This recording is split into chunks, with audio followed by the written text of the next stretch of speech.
నమస్తే. ఇప్పుడు మీరు చూడబోతున్న వీడియో ఖచ్చితంగా మీకు ఉపయోగపడుతుంది, నచ్చుతుంది కూడా.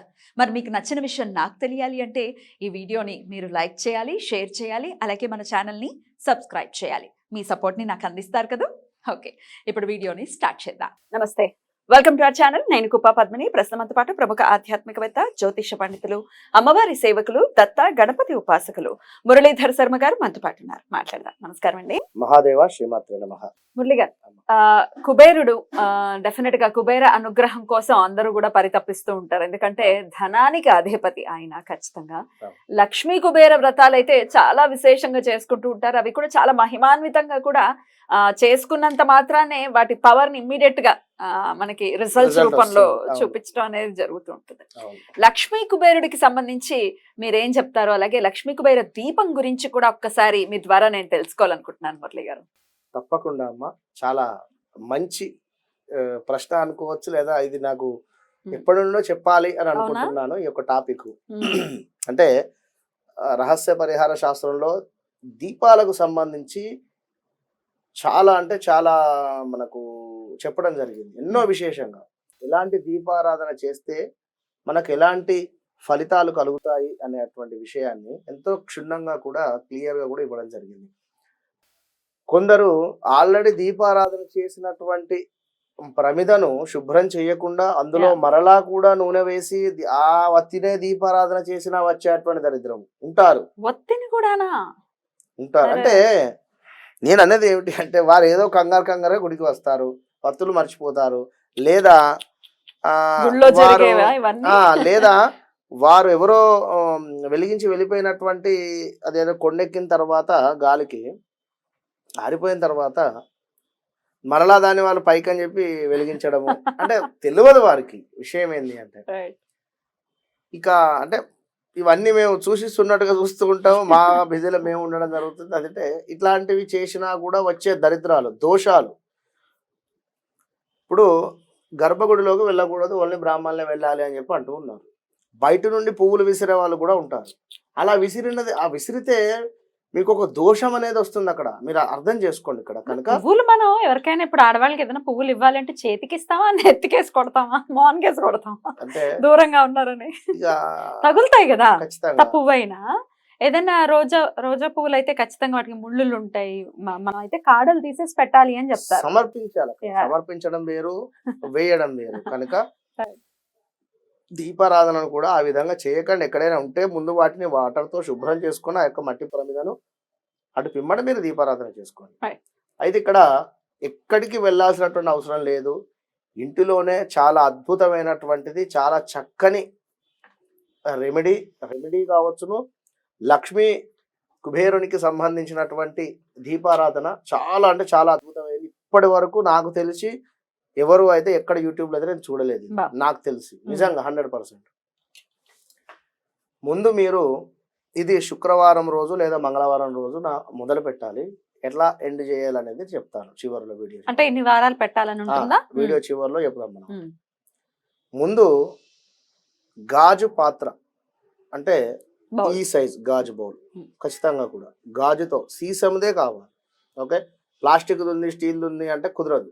ఓకేనా, ఈ ఇంతలా ఉండేటువంటిది. ఇందులో చక్కగా కూడా వాటర్తో కంప్లీట్ ఒక 80% నింపేసేయండి. వాటర్తో 80% నింపేసేయండి. మామూలుగా పైన ఇంత వదిలేసేయండి.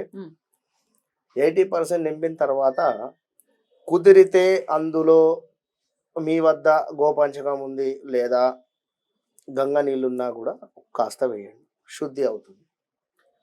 అటు పిమ్మట పసుపు కుంకుమను వేయండి. అందులో పసుపు కుంకుమను వేయండి. దీని తర్వాత జువ్వాజు అని చెప్పి దొరుకుతుంది మనకు మార్కెట్లో, అది కూడా కాస్త వేయండి. జువ్వాజు లేదా తీర్థం పొడి అన్నా కూడా మీకు ఇస్తారు, రెండు పర్వాలేదు. విన్నరా, అది వేయండి. తీర్థం పొడి అయినా లేదా జువ్వాజు అయినా 99% జువ్వాజే వేయండి. అటు పిమ్మట కర్పూరము పచ్చ కర్పూరం ఉండనివ్వండి, లేదా ముద్ద కర్పూరం అయినా ఉండనివ్వండి, లేదా మామూలుగా హారతి ఇచ్చేటువంటి కర్పూరం అయినా ఉండనివ్వండి. అదేదైనా కాస్త తీసుకొని దాన్ని పొడి చేసి వేసేసేయండి దాని మొత్తం కూడా. అదేవిధంగా 4 లవంగాలు, 4 ఇలాచీలు అందులో వేసేసాను. ఇవన్నీ కూడా వాటర్లో మిక్స్ Water. చేయడమే. నెయ్యి, ఆవు నెయ్యి, మంచి నెయ్యిని మనకు ఒక 100 ml కావచ్చు తీసుకొని చక్కగా కూడా నీటిలో వేసేసేయండి. చక్కగా మొత్తం 100 ml నెయ్యి వేసేసేయండి అందులో, లేదా ఇంత బౌల్ ఉండేటువంటి నెయ్యి తీసుకొని అందులో వేసేసేయండి చక్కగా కూడా. ఇవన్నీ కూడా వేసిన తర్వాత మీరు ఉంటే గులాబీ పువ్వులు లేదా చామంతి పువ్వులు లేదా మల్లె పువ్వులు కావచ్చు, ఇవేవైనా కూడా నీటిపై అలా అలా అలా అలా వేసేసి పక్కన పెట్టుకోండి. ఇది ఎప్పుడు అంటే మంగళవారం రోజు పొద్దుట 6:20 లోపు ఇది చేసి పెట్టేసేయండి. ఆ విధంగా పక్కన పెట్టిన తర్వాత 8, 8:30 లేదా 9, 9:30 ప్రాంతంలో మీ యొక్క పూజా మందిరం వద్ద చక్కగా కూడా మీ ఇంట్లో పని చేసుకొని అంతా క్లీన్ అయిపోయిన తర్వాత ఇంటి పని పూజా మందిరం వద్ద ఇదంతా నిత్య పూజ అయిపోయిన తర్వాత, లేదా అదే రోజు అప్పుడే పొద్దుటే మేము నిత్య పూజ చేసేసుకుంటాం అనుకున్నా కూడా చేసుకోండి. చేసుకున్న తర్వాత సపరేట్గా కూడా ఒక ప్లేటుని ఏర్పరచండి అక్కడ. ఏది మీ యొక్క పూజా మందిరం వద్ద ముందు కానీ అక్కడ ప్లేస్లో మామూలుగా స్టీల్ ప్లేట్ ఉంటే స్టీల్ ప్లేటు, లేదా వెండిది ఉన్నా మీ స్తోమతకు తగ్గట్టుగా ఉండేటువంటి ప్లేట్. ఏది లేదనుకున్నా కూడా ఒక 3 తమలపాకులు వేసుకోండి. విన్నారా? ఆ యొక్క ప్లేట్ మీద మరలా కూడా 3 తమలపాకులు వేయాలి ఖచ్చితంగా. 3 అంటే 3 లేదా 8 వేయాలి. వేసిన తర్వాత ఆ బౌల్ను ఈ యొక్క తమలపాకు మీద షిఫ్ట్ చేసేసేయండి. ఓకేనా? షిఫ్ట్ చేసినటువంటి ఆ యొక్క అవన్నీ కూడా మనం వేసినటువంటి యొక్క మిశ్రమాలన్నీ కూడా వేసినటువంటి ఆ యొక్క బౌల్ పైన పువ్వొత్తి అనేటువంటిది దొరుకుతుంది మనకు మార్కెట్లో, లేదా ఇవాళ రేపు చాలా కూడా కింద మనకు పంచద్రవ్యాలతో తయారైనటువంటి ఒక స్టాండు లాగా ఉండి దానిపైన ఒక వత్తి రావడం జరుగుతుంది. అది నీటిలో వేసినా కూడా మునగకుండా ఉంటుంది. లేదా అరిటాకు కానీ లేదా ఇంకేదైనా కూడా కింద ఏదైనా ఒక సపోర్ట్ ఉండేటువంటి విధంగా చూసుకొని ఆ యొక్క పువ్వొత్తి వేయండి. దాంట్లో చక్కగా కూడా దీపారాధన చేయండి. వెలుగుతుంది. ఇక ఆ యొక్క దీపారాధన మీరు ఎప్పుడైతే చేస్తారో, దీపారాధన అయిన తర్వాత చక్కగా కూడా ముందుకు చక్కగా కూడా పూలతో అలంకరింపజేసుకోండి. దానికి ఇవన్నీ చెప్పడం అనేది కాదు కానీ చెప్తున్నా, ఎందుకంటే ఎట్లా ఉంటే అట్లా మీ మనసుకు ఏదనిపిస్తే అది. ఈ పూలు ఉన్నవి, నేను చక్కగా కూడా ఆ యొక్క గాజు బౌల్ చుట్టూ కూడా నేను పువ్వులతో అలంకరింపజేసుకుంటాను, లేదు తమలపాకులే ఉన్నవి నిండుగా, లేదు తులసి దళాలు ఉన్నవి పెట్టేసుకోండి, ఏముంటుంది.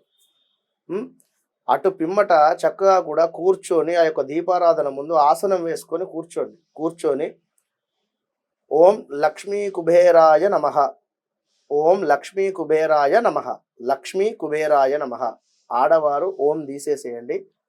లక్ష్మీ కుబేరాయ నమః, లక్ష్మీ కుబేరాయ నమః అనేటువంటి మంత్రాన్ని ఒక 108 సార్లు చదవండి. కుదిరితే 1000 సార్లు చదవండి. 1008 సార్లు ఒక జపం లాగా చేయండి. మంగళవారాలు శుక్రవారాలు. దీనిని మీరు ఖచ్చితంగా కూడా మిస్ కాకుండా 11 లేదా 9 ఏ రోజైతే చేస్తూ, ఇప్పుడు మంగళవారం చేస్తున్నారు, శుక్రవారం 2 వారాలు చేసినా పర్వాలేదు. మంగళవారము శుక్రవారము సూపర్ ఉంటుంది, రిజల్ట్ ఇంకా తొందరగా ఉంటుంది. మంగళవారం చేస్తూ ఉన్నారు, 9 మంగళవారాలు చూసుకోండి. శుక్రవారం చేస్తూ అందించినటువంటి వారికి కానీ, లేదా అసలు ఇక కుబేరుడు ఒక్కసారి ఇట్లా చూసినా కూడా విపరీతమైనటువంటి ధనయోగం కలుగుతుంది. ఈ విషయాన్ని గమనించి ఇవి చేసుకోండి. సూపర్, అంటే చాలా బాగుంటుంది. చాలాసేపు వెలుగుతుంది కూడా, ఎందుకంటే నీళ్ళల్లో కాబట్టి మెల్లగా వెలుగుతుంది. చాలాసేపు మనం